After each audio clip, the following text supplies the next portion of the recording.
Ça, c'est une photo que j'ai faite avec un appareil pro le plus cher de la gamme Canon. Et ça, c'est une photo que j'ai faite avec mon iPhone. Dans cette vidéo, on corrige 8 erreurs de débutants en photo. Comme cela, plus d'excuses pour que vous ne fassiez pas des photos qui déboîtent. Bonjour à tous, j'espère que vous allez tous très bien.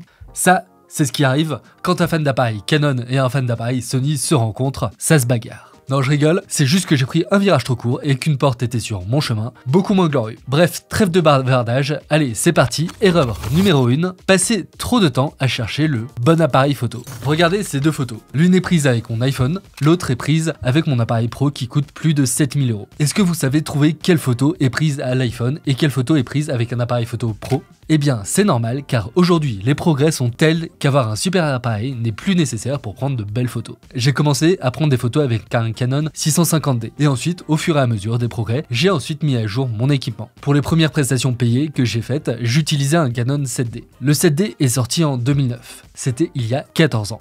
Tout ça pour dire que les appareils d'aujourd'hui sont largement supérieurs à cet appareil, et si j'ai pu faire mes premiers shootings pro avec le 7D, vous pourrez vous aussi avec n'importe quel appareil actuel. En revanche, ce qui va être beaucoup plus intéressant, c'est de connaître les capacités et les limites de votre matériel. Est-ce que c'est la plage dynamique qui pêche? Est-ce que c'est la montée dans les ISO? Dans ces cas, vous pourrez alors chercher comment faire pour remédier à ces limitations, et la réponse n'est pas toujours d'acheter un nouvel appareil photo. Si c'est la montée dans les ISO qui pêche, est-ce que vous pouvez utiliser un flash pour vous aider ou un trépied? Si c'est la plage dynamique, comment vous pouvez choisir un cadrage et une composition qui vous permettent de réduire l'écart entre les zones sombres et les zones claires de votre photo. Et si vous n'arrivez pas avec le cadrage, alors vous pourrez essayer de bracketter vos photos pour avoir une image bien exposée dans les ombres et dans les hautes lumières. Et vous voyez, il existe plein de techniques pour remédier aux limitations de nos appareils. Il suffit de faire quelques recherches et généralement ça coûte beaucoup moins cher que ce que nous raconte le marketing des différentes marques. On passe ensuite à la deuxième erreur la plus fréquente, ne pas choisir le bon objectif. Si vous me demandez dans quoi il faut investir en premier, je vous dirai les objectifs. Et ce, pour deux raisons. Tout d'abord, car grâce aux objectifs, vous allez pouvoir combler les lacunes de vos appareils en ayant des objectifs qui ouvrent beaucoup plus ou avec une stabilisation. Et ensuite, ce sont ces objectifs qui vont ouvrir vos possibilités créatives en vous permettant de choisir plusieurs angles de vue. En effet, si vous achetez par exemple un 50 mm 1.8, comme il va avoir une très grande ouverture, si vous prenez des photos de nuit, en ouvrant à fond, vous n'aurez pas besoin de trop monter dans les ISO, ce qui vous permet d'écarter une limitation de vos appareils photo. Et si vous choisissez un objectif avec une stabilisation, comme le 70-200 ou le 100 mm macro, vous allez pouvoir gagner en stabilité et vous n'aurez pas besoin de pousser trop les réglages de l'appareil photo, la vitesse d'obturation et les ISO. C'est pourquoi, si vous souhaitez améliorer votre équipement, vous allez largement gagner à acheter un nouvel objectif plutôt que d'acheter un nouvel appareil photo. Mais ce qui pose le plus de problèmes lorsqu'on prend nos photos, c'est surtout de ne pas comprendre les effets du choix des objectifs sur nos images. Chaque objectif et chaque focale que l'on va choisir va être plus ou moins adapté aux photos que l'on veut prendre. Un objectif grand angle sera super pour prendre des photos de paysage. En revanche, si vous prenez des portraits avec cet objectif, votre sujet va être déformé. Et si vous voulez avoir uniquement votre sujet dans le cadre, un grand angle risquera d'être trop large et de capturer les éléments que vous ne vouliez pas dans votre photo. Et si vous voulez prendre de belles photos de paysage, un zoom pourra être très bien, mais vous limitera peut-être plus dans le choix de composition et pour construire votre image. Si vous êtes trop zoomé, vous n'aurez peut-être pas la possibilité de jouer sur les différents plans de votre paysage, ni d'utiliser les lignes directrices dans le cadre. Et voici quelques indications pour les choix de vos objectifs. Les objectifs grand angle, avec une focale inférieure à 50 mm, pourront être utilisés pour les photos de paysage, de voyage, pour les photos de groupe ou pour les photos où vous voulez montrer votre sujet dans son environnement, mais sans être trop proche de votre sujet.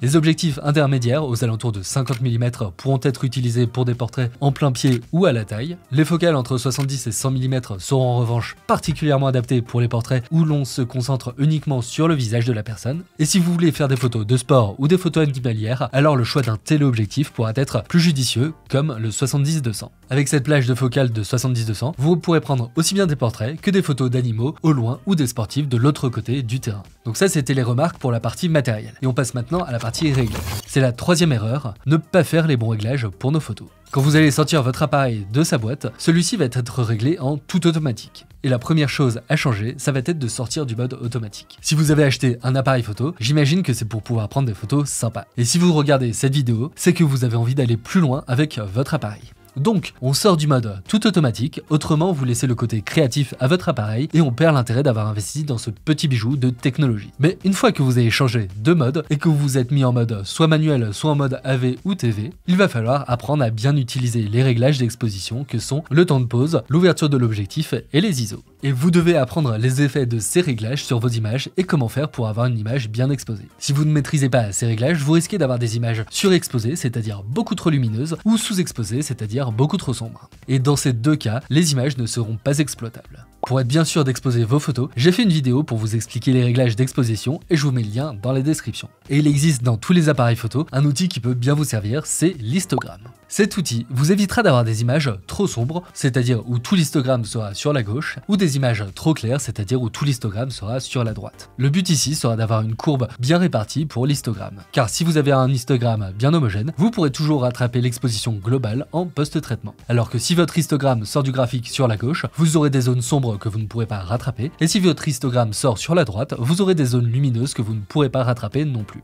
Une autre erreur qui arrive souvent, c'est d'avoir des couleurs qui ne ressemblent pas du tout à ce que vous voyez lorsque vous prenez la photo. Et les couleurs de votre photo se gèrent avec le réglage de la balance des blancs. En fonction des situations dans lesquelles vous vous trouvez, vous allez devoir changer le réglage de la balance des blancs pour être sûr que vos couleurs seront bien enregistrées. Si vous prenez des photos en plein soleil, choisissez le réglage soleil. Si vous prenez des photos pendant une journée nuageuse, choisissez le réglage nuage. Et si vous prenez des photos à l'intérieur, choisissez le réglage ampoule ou néon pour obtenir des couleurs plus fidèles. Mais ces deux erreurs seront plus facilement rattrapables en post-traitement si vous prenez vos photos au format RAW plutôt qu'au format JPEG. En prenant des photos au format RAW, vous allez pouvoir complètement changer les réglages de la balance des blancs dans le logiciel de retouche photo. Donc c'est beaucoup moins grave si vous ne faites pas le bon réglage de la balance des blancs lors de la prise de vue. Alors qu'au format JPEG, vous ne pourrez pas rattraper ces couleurs. Et pour l'exposition, à part si la courbe de l'histogramme sort complètement du graphique à gauche ou à droite, vous allez pouvoir rattraper l'exposition de votre photo en post-traitement. Ce que vous pourrez faire seulement de façon limitée si vous shootez au format JPEG. C'est dû au fait que le format JPEG est un format compressé qui ne garde pas autant d'informations dans votre photo que le format RAW. Donc si vous voulez garder la meilleure qualité d'image pour vos photos et que vous êtes prêt à corriger vos images sur l'ordinateur, je vous recommande vivement de shooter au format RAW. En revanche, si vous ne voulez pas retoucher vos photos, vous pouvez rester dans le format JPEG, mais vous devrez vous assurer que vos réglages sont bien faits dès la prise de vue. Mais à garder en tête, même si on peut rattraper une bonne partie des réglages en post-traitement, il ne sera pas possible de modifier les réglages suivants. Le temps de pause, l'ouverture de l'objectif et le flou d'arrière-plan, ni la mise au point. Donc c'est pourquoi il faut bien réfléchir à ces réglages lorsque vous prenez la photo. Et on va maintenant parler de la mise au point. C'est l'erreur numéro 4, ne pas faire la mise au point sur votre sujet et avoir une photo qui est floue. Si vous regardez ces deux photos, vous préférez laquelle ? Celle de droite, n'est-ce pas? Pour qu'une photo soit réussie, il faut que votre sujet soit net. Ici aussi, quand vous allez ouvrir votre appareil photo et le sortir de son emballage, le réglage par défaut sera le mode de focus automatique. Ce qui va se passer, c'est que l'appareil va regarder tout le cadre et il fera le focus sur l'objet le plus proche. Et le plus souvent, ce ne sera pas ce que l'on veut. On en parle juste après avec la composition. Pour la mise au point, il y a deux réglages à bien comprendre. Le premier réglage, le mode de l'autofocus. Quand vous allez faire la mise au point, l'appareil calcule la distance qui vous sépare de votre sujet et il enregistre cette distance. Si votre sujet s'éloigne ou se rapproche, il va falloir refaire la mise au point, sinon votre sujet sera flou. C'est ce qui se passe quand vous êtes en mode one shot. Et c'est le mode dans lequel je vous recommande de vous mettre dans la majorité des cas. En revanche, si vous avez un sujet qui se déplace très vite, par exemple si vous prenez des photos de sport, vous allez alors avoir une deuxième option, c'est de choisir le mode AI Servo. Dans ce mode, l'appareil photo va faire la mise au point en continu sur votre sujet, et donc si celui-ci se rapproche, il restera net car l'appareil photo va le suivre. Et le deuxième réglage pour avoir une mise au point nette, c'est le choix du collimateur. Comme on disait, par défaut l'appareil photo est en mode sélection auto AF ou zone large. Globalement l'appareil regarde tout le cadre et il choisit le sujet le plus proche. Et dans ce cas, c'est l'appareil qui fait le choix. Pour changer cette option, je vous recommande de vous mettre en mode un collimateur AF, c'est le mode de collimateur le plus précis, c'est-à-dire que vous allez avoir une petite cible à mettre sur votre sujet et l'appareil photo va faire la mise au point grâce à cette cible. Et vous pouvez aussi sélectionner le mode suivi des yeux si vous prenez des personnes en photo. Et donc, une fois que vous avez fait ces réglages, a priori, vous devrez être paré pour avoir des photos qui soient techniquement correctes. Tout ce qu'on a vu jusqu'à maintenant concernait la partie réglage de votre appareil photo. Et on va maintenant passer à la partie marrante, celle que je préfère, c'est la partie créative. Yes! Et on arrive à l'erreur numéro 5, ne pas donner une intention à sa photo. Je vous vois de l'autre côté de l'écran. Que ceux qui se sont déjà dit, tiens c'est sympa ici, je vais prendre une photo, fassent un pas en avant.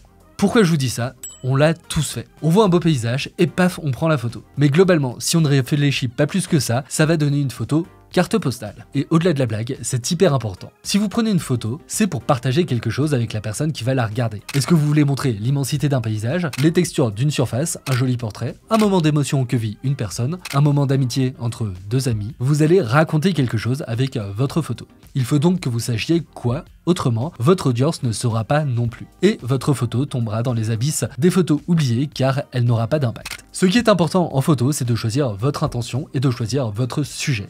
Et une fois que votre sujet est identifié, vous allez pouvoir composer votre image et faire attention à votre lumière pour mettre en valeur votre sujet. Et on part de ce pas corriger l'erreur numéro 6, ne pas faire attention à sa composition. Une fois que les réglages sont OK, vous savez quelle est la différence entre une bonne photo et une mauvaise photo? C'est la composition. Si je vous dis cairn, falaise, soleil, plaine, nuage, orange, bleu, ça n'a aucun sens, c'est du charabia. Alors que si je vous dis, au premier plan, on pouvait voir les cairns, juste derrière des formations rocheuses immenses surplomber la vallée. C'était l'heure à laquelle le soleil se couche, et avant de passer derrière l'horizon, ses rayons faisaient une percée à travers les nuages. Et toute la plaine s'illuminait des chaudes couleurs de la fin de journée. Alors, je ne suis pas écrivain pour un clou, mais vous voyez la différence entre ces deux phrases. Et c'est la même chose avec la composition en photo. Si vous n'agencez pas vos éléments dans le cadre, on se retrouve avec une bouillie visuelle. On ne sait pas où regarder, ce qui a de l'importance, ni quel est le message de cette photo. Et avec quelques astuces simples, vous allez rapidement savoir comment améliorer vos compositions et cela se verra sur vos photos. Si vous voulez approfondir le sujet, j'ai fait une vidéo sur la composition, je vous mets le lien dans la description et voici les 4 idées principales à retenir. Première chose, remplissez votre cadre avec votre sujet. Deuxième chose, si vous n'avez pas d'idée, commencez avec la règle des tiers. En 3, utilisez les symétries que vous voyez et en 4, utilisez les plans de votre image pour créer de la profondeur.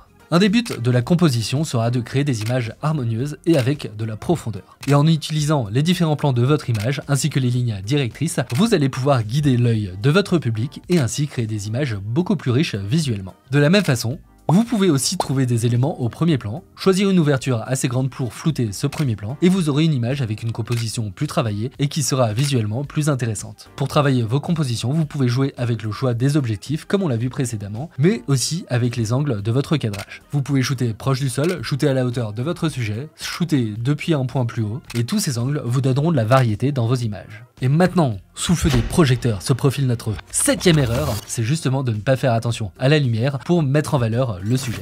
On en a déjà parlé juste avant avec la composition, on veut créer des images avec de l'impact et avec de l'intérêt visuel. Et une des techniques pour créer cet intérêt visuel, c'est de créer du relief et de la profondeur dans l'image. Si vous regardez ces deux images, l'une est plate et sans intérêt, tandis que sur l'autre, l'alternance des ombres, de la lumière et des couleurs donne de la profondeur et du relief à l'image. Et c'est justement en jouant sur la lumière dans notre scène, sa direction, sa qualité et sa couleur, qu'on va pouvoir transformer nos photos. On ne va pas rentrer trop dans le détail ici, j'ai fait une vidéo sur la lumière et je vous mets le lien dans la description, mais ce qu'il faut garder en tête, c'est que notre œil, l'œil de votre spectateur, va être attiré par le point le plus lumineux dans le cadre. Ce sera votre point d'entrée. C'est pourquoi il faut s'assurer que la lumière vient mettre en valeur et vient accrocher le regard sur votre sujet. Sur cette photo des coureurs dans les montagnes, j'ai utilisé un flash pour illuminer le visage de la personne. Comme cela, même s'il a le soleil dans le dos et donc son visage serait supposé être à l'ombre, avec le flash, la valeur de la luminosité sur le visage est relevée et notre œil le remarque directement. Et voici quelques idées à garder en tête pour vos sorties photos. Que ce soit pour des portraits, pour des paysages, pour des mariages et ainsi de suite, à midi au soleil, ce sera la lumière la plus dure et donc souvent considérée comme la moins flatteuse pour des portraits. Si vous prenez des portraits de personnes à 16 heures de la journée, vous allez avoir des ombres très marquées sur le visage et beaucoup de contraste, ce qui ne mettra pas forcément en valeur vos portraits. C'est pourquoi vous entendrez souvent parler des Golden Hours. Ce sont les heures où le soleil est au plus bas, la lumière est plus douce et les couleurs plus chaudes, ce qui donne un rendu global de la lumière plus agréable à regarder. Les journées avec un ciel nuageux sont idéales aussi, car vous allez avoir une lumière douce et assez homogène,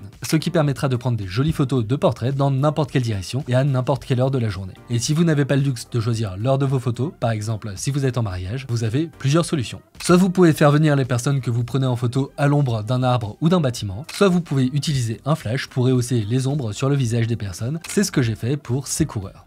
Et là aussi, je vous renvoie vers ma vidéo sur la lumière pour découvrir comment avoir la meilleure qualité de lumière possible avec un flash. Et voici 2 points clés à garder en tête concernant la lumière. La lumière va permettre de créer du relief et de la profondeur dans le cadre, et l'œil humain va être attiré en premier par le point le plus lumineux du cadre, donc ce sera le bon endroit pour placer votre sujet. Et on passe à l'erreur numéro 8, ne pas retoucher ou trop retoucher ses photos. Pour les retouches, ou on devrait dire les corrections de nos photos, il y a deux problèmes. Soit on ne fait rien, soit on en fait trop. Généralement, toutes les photos méritent de passer par l'étape de développement. L'idée, c'est de mettre en valeur la photo que vous avez prise sur le terrain et de vous assurer que votre image retranscrit bien ce que vous avez vu à la prise de vue quand vous étiez sur place. Ce qu'on cherche à faire généralement, c'est bien exposer la photo, rattraper les hautes lumières ou les ombres, ajouter du contraste, s'assurer que l'on guide bien l'œil de notre spectateur en jouant sur la luminosité des zones de la photo. Si vous avez bien suivi, on vérifie que le point le plus lumineux de la photo est ce vers quoi on veut que notre spectateur regarde. Autrement, s'il y a des points plus clairs, alors on peut les réduire s'ils gênent la lecture de l'image. Ensuite, on cherche aussi à corriger les couleurs de la photo avec la balance des blancs. Et enfin, jouer sur la saturation des couleurs. Finalement, il n'y a qu'une poignée de réglages que l'on peut faire.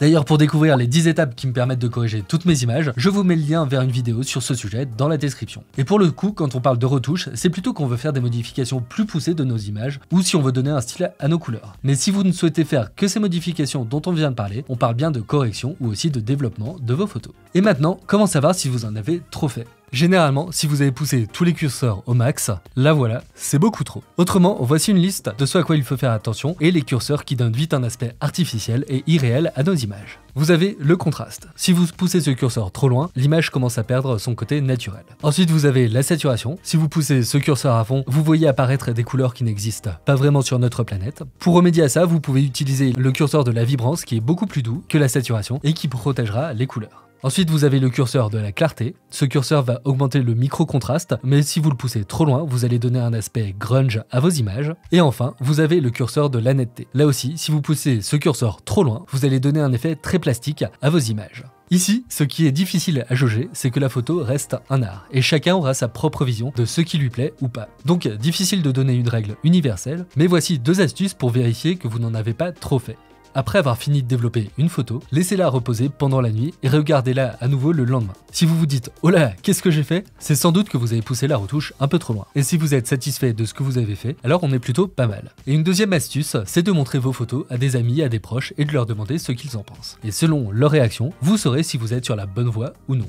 Et un petit bonus, n'oubliez pas de vous amuser. Avant toute chose, j'imagine que vous avez pris un appareil photo en main pour découvrir de nouveaux horizons et vous faire plaisir. Alors n'oubliez pas d'en profiter. C'est une super idée d'apprendre plein de choses, de chercher les meilleures techniques, astuces et ainsi de suite, mais n'oubliez pas de ne pas surréfléchir tout ce que vous faites. Il y a une grande partie de feeling et d'intuition dans la photo. Donc écoutez-vous, vos goûts, vos sujets d'intérêt et ainsi de suite, c'est tout cela qui va créer votre style. Et ma plus grosse recommandation, c'est pratiquer, pratiquer, pratiquer encore et encore. Ici, c'est un jeu de quantité plutôt que de qualité. Il va falloir forger pour faire de belles photos. Testez des idées encore et encore et vous allez affiner votre œil et votre technique. Et au bout d'un moment, tout ce dont on a parlé dans cette vidéo deviendra une seconde nature et vous arriverez à aligner la tête, l'œil et le cœur selon les mots de Cartier-Bresson. Voilà, on a fait le tour des 8 erreurs que je vois le plus souvent et qui reviennent encore et encore. Et si vous sentez que la photo vous appelle et que vous voulez approfondir votre technique, votre créativité et la retouche photo, j'ai créé un cours complet en ligne qui s'appelle Shoot Up Pro. Dans cette formation, on prend tous les sujets dont on a parlé dans cette vidéo et on décortique tout.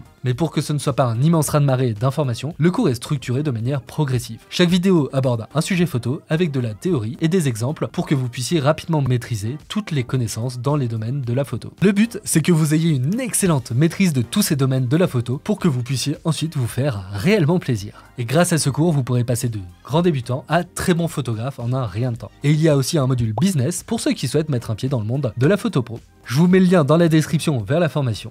Pour nous, on s'arrête ici. Merci d'avoir regardé la vidéo. J'espère que vous avez découvert plein de nouvelles astuces. Et si vous avez des questions, n'hésitez pas à les poser en commentaire. Je vous dis à la prochaine. Ciao!